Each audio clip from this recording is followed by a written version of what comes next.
Having talked about social structures, having introduced the social structure concept, now let's talk about interaction. Now, yes, we talked about interaction. We said that sociology is interested in how do people interact with each other, how do groups of people interact with each other, how do different groups of people interact with each other, okay? So all of that is covered by a whole section in sociology which deals primarily with the interactions. The ability of humans to meet and interact with other humans is a high-level skill. Now, many people, they underestimate the importance of interaction. They think that it is something, ascribed. They think that it is something given by nature. I mean, it's not a big deal, right, to interact with somebody. You just stop some random person on the street, say hello to them, make friends with them, and that's it. That's what the common people, that's what the lay people think about the interaction. But in reality, interaction is such a high-level skill. Think about the negotiations. There are whole professions and occupations, that deal with the negotiations. So negotiations between different countries, negotiations between different companies, right? It's a skill where you must balance, you must find some compromises between the differences in opinions and views that different parties of people have. So, by this example, what I wanted to show is that interaction, and it's a skill which must not be underestimated. Many people are, some people are extremely good at communication, at interacting with all sorts of different people, but some other people find it really difficult, to befriend some strangers, or to even say hello to some strangers. People find it to be extremely awkward, extremely embarrassing. People feel really ashamed of talking to the strangers, for instance. So you see, it is because these people are not that good in interaction, in building some basics of interacting with the strangers, with the new people whom they've never met before. But other people who are really easygoing, who are really interactive, who are really open-minded, these people find it, as a breeze to meet some new people and so on and so forth. Now, furthermore, people interact primarily through verbal symbols. We talked about the verbal and nonverbal symbols. So, verbal symbols play the most important role in interactions. Right now, you should also be remembering the symbolic interactionism perspective in sociology, which places special emphasis on how important it is for people to use the symbols, both verbal and nonverbal. By using symbols to interact with themselves, people are able to evaluate other people and situations and decide what actions to take. Remember, we talked about Cooley's concept of looking glass self. So your self-conception, your evaluation of yourself, your identity is based on how people surrounding you treat you. If everybody is smiling at you, if everyone is so friendly with you, then probably you make a conclusion that, I'm not that bad person after all, right? It would mean that your self-concept, your self-identity is not that bad. So by hearing that people surrounding you like you, you may conclude that you're a good person, you're really a friendly person. So you see, your self-identity is a mirror reflection of how people relate to you. And this is, this conclusion is made on the basis of people interacting with you. Okay, so if you interact with others well, then people will interact with you well. All right, and based on this, your self-identity will also go from there. When interaction occurs between two people, two things happen almost simultaneously. Each person in the interaction situation is sending words and cues, and receiving and processing words and cues as they come from another person. Just imagine two people talking with each other. There is always somebody who is, when talking, he or she must first decide on what they want to say, on what message they want to convey. Next thing that happens in their brains is they use the different, they pick the different words. They decide on what sort of intonation they want to use. They decide on what sort of facial expression they want to use while they are conveying that message. You see, there are a bunch of things going on in the person person's mind when they are interacting with somebody. Now, a person on the receiving end, they first listen to what you've just said, and then they process it. They process it by, trying to analyze, what words have been used in your speech, what these words mean. They compare these words to the, previously held, some ideas, stereotypes, and norms, etc. And after that, they decide on how they want to react to that particular message. So this is the basis of interaction between the people. The important feature of any interaction is the way people use their mind to interpret the words and cues of another person. Now, this is exactly what I've just said here.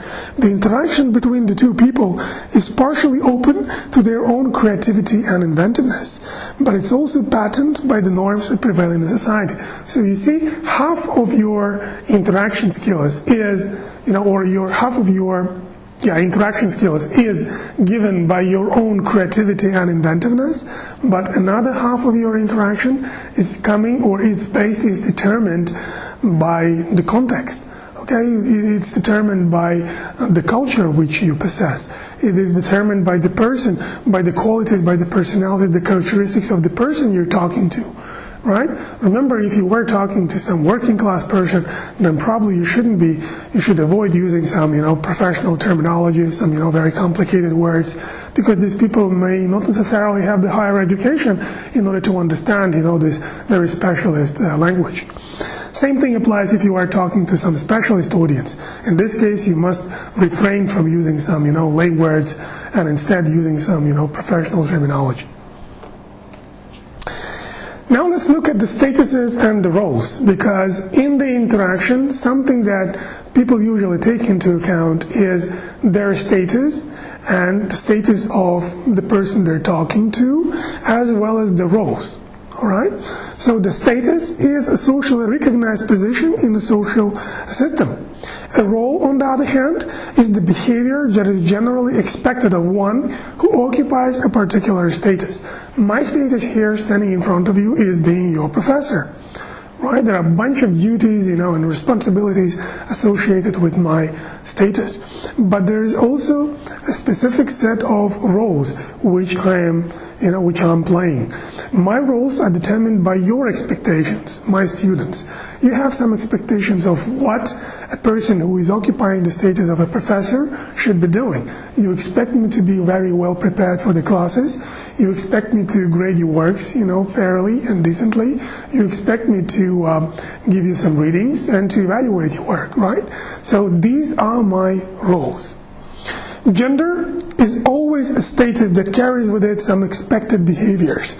Roles are always connected with the gender, right? The gender is a status, but each gender has a certain set of roles.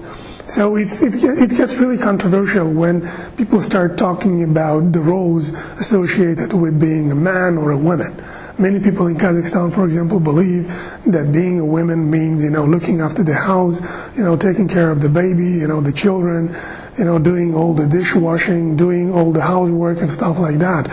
But not many women will actually agree with this statement. Statuses can be of two types. They may be ascribed and they may be achieved. An ascribed status is the one into which individuals move or are placed. So it doesn't really depend on you what your ascribed statuses are. So if you are born as a woman, this is your ascribed status. I mean, you haven't really done anything, right, in your capacity to be able to change your gender. Or the fact that you were born, black or white, that's also an ascribed status. The fact that you are born into a very poor family, it's also an ascribed status. Okay, it doesn't really depend on you. You can't tell your parents, you can't tell the God while you are in the mommy's, tummy by saying something, I don't want to belong, I don't want to be born in a poor family, right? Do you? So this is the reason why ascribed statuses are impossible to change and impossible to modify. However, an achieved status is the one which you have a total control of. Is the one that people acquire through their own efforts. For instance, becoming a college student. Unless you want to, you wouldn't become a college student, right? Being married, that's also a status which you achieve. Having children, becoming a president or even a bank robber, right? Everything is in your own hands. I mean, if you want to be a bank robber, you may do certain actions to be like that. Now, there is also a concept of a master status, which refers to a position so important that it dominates all other statuses, both for the person and all other people. Now, to be able to, what this actually is, let me just give you an example. Imagine some women who has, the best, education possible. She has a beautiful career. She has lots of recommendations. People like her, they adore her because she's really qualified at doing some, at taking some post in the government. And now the time has come for her to rise up the professional ladder. Let's say now she wants to become a prime minister, right? Very often such situations happen in the real life. Now, so she wants to become a prime minister. She has all the qualifications, the skill, the expertise, and the experience, everything is there. But for some reason, the president of that country, or let's say for some reason, the cabinet or the parliament, they don't vote for her, for her candidacy, to become prime minister. Now the question is, why did they reject her candidacy? Is it because she's not really qualified? Is it because she doesn't have adequate experience? Maybe, but there may be something else. Maybe it has to do with her being a female. Now, in many male-dominated societies, this explanation, this approach could explain why some women can't really realize all their, professional potential. There is a so-called concept as the glass ceiling. There may be a ceiling, which is invisible, but this ceiling is preventing women from occupying higher statuses in the society, in the government, or anywhere else. So this is an example illustrated as a master status of these women, okay, who, despite being extremely good politician, despite having extremely great skills in public policy making, she is still a woman. And this status is so powerful that it basically prevents her from further pursuing her professional career. More commonly in the most societies, a master status is related to one's occupation, or as we saw in this example, one's sex, one's gender. Roles do not specify every exact behavior that a person in a given status must follow. Roles often have only broad requirements within which a person must operate.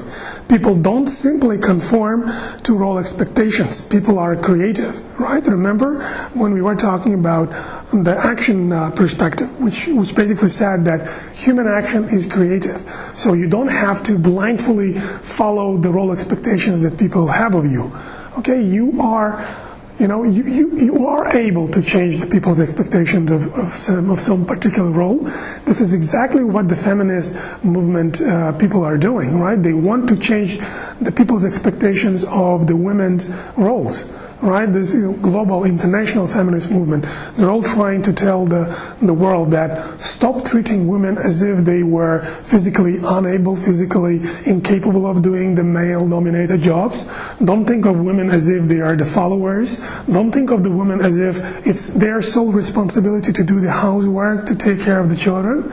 Right? So you see, what these feminists are trying to achieve is they are trying to break the stereotypical role expectations of women. So this ability of individuals to modify their own roles has been called as role making. So feminists in this case are engaged in the role making process.